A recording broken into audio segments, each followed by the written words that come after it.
Hai anak-anak, bertemu lagi dengan Bu Guru.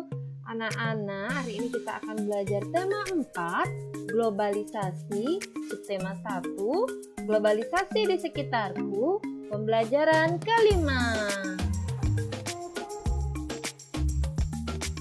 Di era globalisasi ini, Indonesia memegang peranan yang sangat penting. Kebudayaan Indonesia yang mendunia membuat Indonesia semakin dikenal. Nah, apa dampaknya warga Indonesia? Ayo kita pelajari bersama. Batik, seni tradisional Indonesia yang mendunia. Seni batik berawal dari seni tradisional yang dibuat khusus untuk para petinggi keraton pada zaman kerajaan di Nusantara. Seiring dengan perkembangannya, kini kain batik telah dipakai oleh berbagai kalangan, bahkan telah mendunia. Pada tanggal 2 Oktober 2009, UNESCO memberikan pengakuan dan mengesahkan secara resmi batik Indonesia sebagai warisan budaya dunia. Dalam sejarahnya, Pulau Jawa merupakan titik awal perkembangan seni batik di Indonesia. Ragam motif batik pun dibedakan berdasarkan area pembuatannya, batik pedalaman dan batik pesisir. Berbagai ragam motif dan simbol yang digambarkan di atas sehelai kain memiliki makna filosofis yang menjadi pedoman kehidupan. Kerumitan dalam proses pembuatan, kekayaan ragam dan makna yang terkandung dalam batik Indonesia menjadi daya tarik bagi warga dunia. Melalui berbagai pameran seni tradisional yang diadakan di dalam dan di luar negeri, batik Indonesia semakin dikenal dan diminati.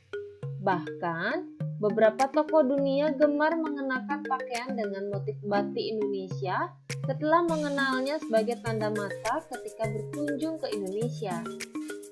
Mendiang Nelson Mandela misalnya, beliau kerap menggunakan batik Indonesia dalam kesehariannya.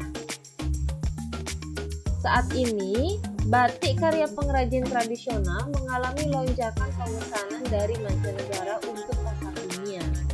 Salah satu strategi yang dilakukan oleh pengrajin batik untuk menembus pasar dunia adalah membuat kreasi motif dan warna yang disesuaikan dengan selera calon pembeli di negara tujuan.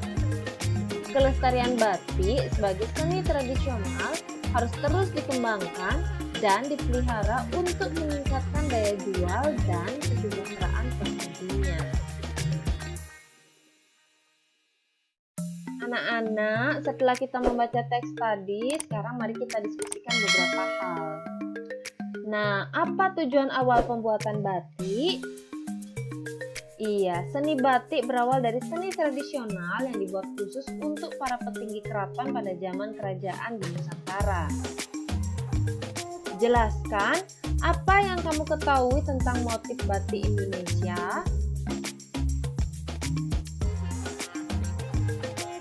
Ragam motif batik dibedakan berdasarkan area pembuatannya, batik pedalaman dan batik pesisir. Apa upaya yang telah dilakukan untuk mengenalkan batik Indonesia ke dunia internasional? Ya, benar sekali. Sering mengadakan pameran seni tradisional khususnya batik di dalam dan di luar negeri. Nah, itu dia salah satu caranya anak-anak. Jelaskan arti kata mendunia pada teks tadi. Dikutip dari KBBI, arti kata mendunia yakni terkenal atau meluas ke seluruh dunia. Kerjasama apa yang dilakukan Indonesia untuk mengenalkan batik ke mancanegara? Indonesia terus mengembangkan kerjasamanya di bidang kebudayaan dengan negara lain, misalkan dengan festival kebudayaan, negara-negara ASEAN dan pertukaran kebudayaan.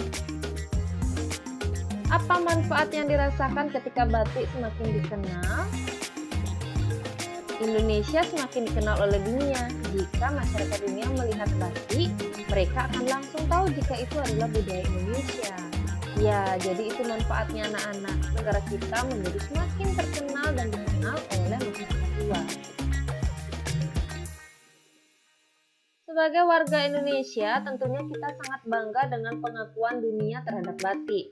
Indonesia terus mengembangkan kerjasamanya di bidang kebudayaan dengan negara lain, misalkan dengan Festival Kebudayaan negara-negara ASEAN dan pertukaran kebudayaan. Hal ini akan membuat kebudayaan Indonesia semakin berkembang. Kerjasama negara anggota ASEAN dalam bidang budaya. Kerjasama ASEAN di bidang sosial dan budaya dilaksanakan oleh COSD atau Commit on Social Development. Bentuk kerjasama negara ASEAN dalam bidang budaya antara lain, pertama, bidang pembangunan sosial dengan menekankan kesejahteraan golongan berpendapatan rendah, perluasan kesempatan kerja, serta pembayaran dan upah yang wajar. Yang kedua, membantu kepada kaum wanita dan pemuda dalam usaha-usaha pembangunan. Yang ketiga, menanggulangi masalah-masalah perkembangan penduduk dengan bekerja sama dengan badan-badan internasional yang bersangkutan. Yang keempat, pengembangan sumber daya manusia. 5. Peningkatan kesejahteraan. Yang keenam, program peningkatan kesehatan atau makanan dan obat-obatan. 7. Pertukaran budaya dan seni, juga festival film ASEAN. 8. Penandatanganan kesepakatan bersama di bidang pariwisata ASEAN, ASEAN Tourism Agreement atau ATA. Yang terakhir yaitu penyelenggaraan pesta olahraga 2 tahun sekali melalui SEA Games. Nah, ini dia anak-anak bentuk-bentuk kerjasama negara ASEAN dalam bidang budaya. Di era globalisasi ini, kita harus tetap mencintai budaya Indonesia. Budaya tersebut merupakan warisan yang tak ternilai harganya. Nah, anak-anak, sekarang buatlah poster untuk memamerkan salah satu kebudayaan yang ada di tempat tinggalmu. Buatlah semenarik mungkin sehingga orang ingin tahu dan mengenal kebudayaan daerahmu. Jangan lupa perhatikan kriteria poster yang baik yang sudah kamu pelajari sebelumnya. Oke, anak-anak, sekian pembelajaran kita hari ini.